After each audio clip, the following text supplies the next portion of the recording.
dar vieną video galvojau padaryti. Tai tokį informacinį šezaplaną. Tai vat sniegeliu pasidengus, o čia pas mus lijo, tai va ten ant šiaurinės, ten ne šiaurinė, ten šiaurės rytinė pusė. Matosi sniegelio likę, nu ką vat, 3 be 4 metrų atrodo, ar be kelių ten yra 3 kilometrai. Tai aukščiausia regiono viršūnėlė. Liūnerzė tai yra ežeras 2 kilometrų aukštyje. Nu ir kitos viršūnės nuo čia būtų 3,5 valandos. Nu tai aišku, ten kas atletiškas, tai ir greičiau. Bet aš apie noriu papasakoti, kad yra didelis ežeras ir neleidžiama maudytis. Nu aišku, tai neleidžia dėl to, kad ten akmenų visokių yra povandeninių, daugiau dėl to, bet yra ir kitas aspektas Austrijoje, apie kurį, nežinau, turbūt mažai kas žino. Bet jau aš tai nebuvau girdėjęs, kad tai yra vieni ežerai. Nu va, dar pasižiūrėjau. Esam čia. Aš atėjau iš čia. Čia. Kreuzjoch, Goldmerjoch. Va, aš iš čia atėjau. Va, per visą žemėlapį. Čia grįšiu. Šitą. Nekringi 40 minučių iki perėjos man. Va čia. Ir čia, kur ten žemyn prie keltuvo toli dar, kur mano dviratis laukia. Tai vat, ilgas kelias dar manęs. Pusę padariau, pusę laukia, bet ten bus ta, nu, žemyn leistis, ten nebus sudėtinga. Tik tai ilgai. Bet matosi ten tokie, nu, nežinau čia.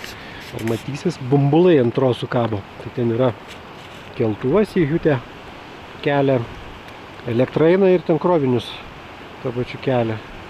Nes ten tokio kaip keltuvo sėdimo, kad žmonėm nėra, yra tik ten dėžės kažkokios maisto atsargas. Ar kažkokios kuprinės gal nebent. Yra mašinėlės važinėja čia, palei tą mažutės tokios ir iki čia atvažiuoja. Čia tai yra ganykla, kur karvutės vasarą čia ganosi, o paskui į rudenį ten jos. Irgi įdomi, kaip jis ten su keltuvais kažkaip turi karves, nežinau, kaip jis ten nuleidžia žemyn.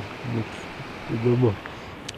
Tai va, tokių bičiuliai, draugai ir nedraugai. Visus jiems negaila.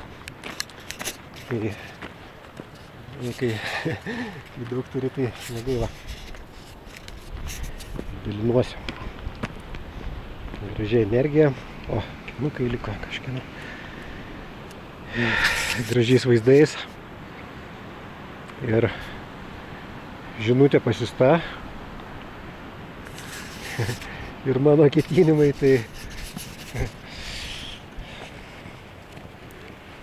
seniau nemažai aš metų organizavęs žygius visokius po Pietų Ameriką, kas buvo tikrai atsimenu visą gyvenimą tas keliones.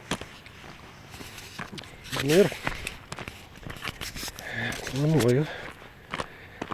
Ir čia atsiranda man jau galimybės karts nuo karto suorganizuoti ir pasidalinti, kas čia dabar yra po ranka. Toli nereikia kažkur keliauti, viskas yra vietoj. Ir rytoj išvažiuojam atostogų į netoli Venecijos, o Veneciją pirmą kartą aplankysim.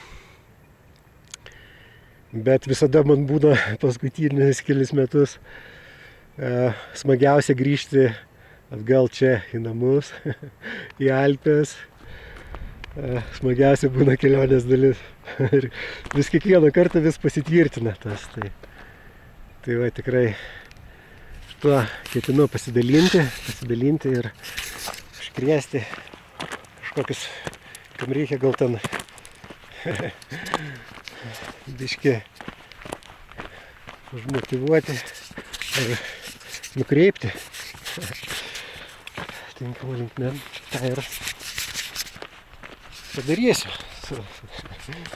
Kam reikės ar čia atvyks. Viskas įmanoma.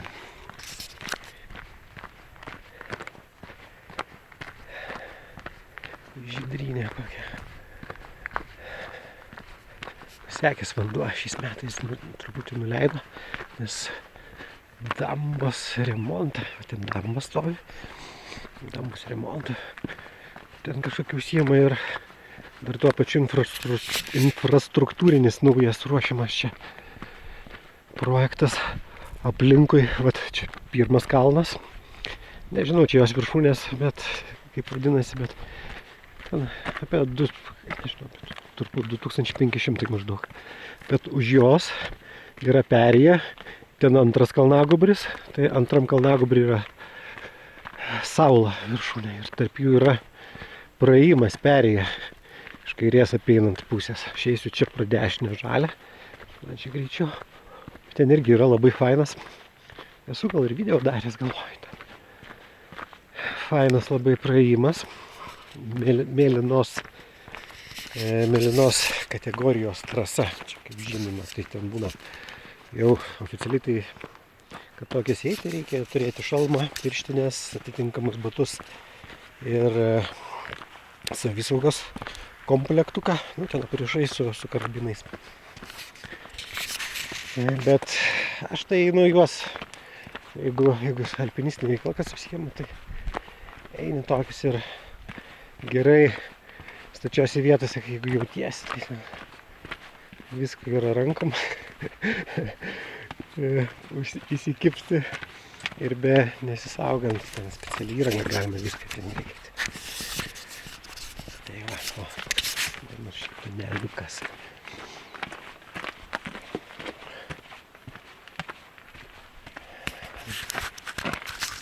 Na, va, ten yra Douglas Jutė,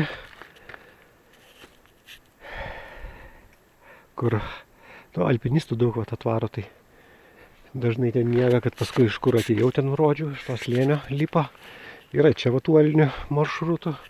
Šitas kalnas populiarus, bet jis dažnai būna, kad byra, tai būna nerekomenduojama įlipti.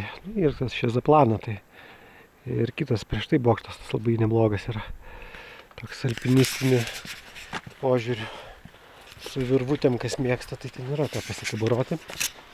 Ir yra čia, kur užtvanka, tai žemai, taip, čia yra 2000 metrų, tai ten yra 1500 metrų apačioj užtvankos ir ten yra irgi Via Ferratos, man atrodo, 2. Ir laipimo maršrutėlių yra sportinio laipimo, ten yra ir multipitchų, ar vienas gal 2. Tai va, tai yra čia tokių nesudėtingų maršrutėlių, o ten iš kur atvariau, ten kur su Šveicarijos pusė, ten tai jau tokie ten tiems, kas ieška kategorijų. Tai va, kas ieška kategorijų, ten žinau, kad daro Alpin klubas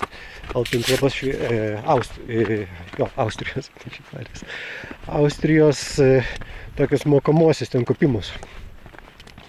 Žinau, kad atrodo rugsėjai ar gal net spalio pradžioje, kai būna geras oras, tai čia organizuoja, kas ten į salės vaikšto, tai jam ten dažniausiai arba tokie yra aktyvūs, kaip čia pensininkai vadinami, tai kur varinėja, ten tų faktiškai kiekvieną savaitgalį organizuojami ten visokie išvykimai, kelionės, tai pinigų tik turėk ir gali važinėti ten, kai kada nemokamai, jeigu čia kažkur vietoj netoli.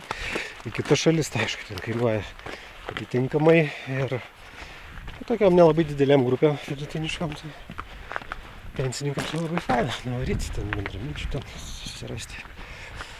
Bet jeigu ten tokiem ambicingiems, tai irgi ten įvairių kategorijų būna, iš tikrųjų, ten tų žygių yra ir ambicingiems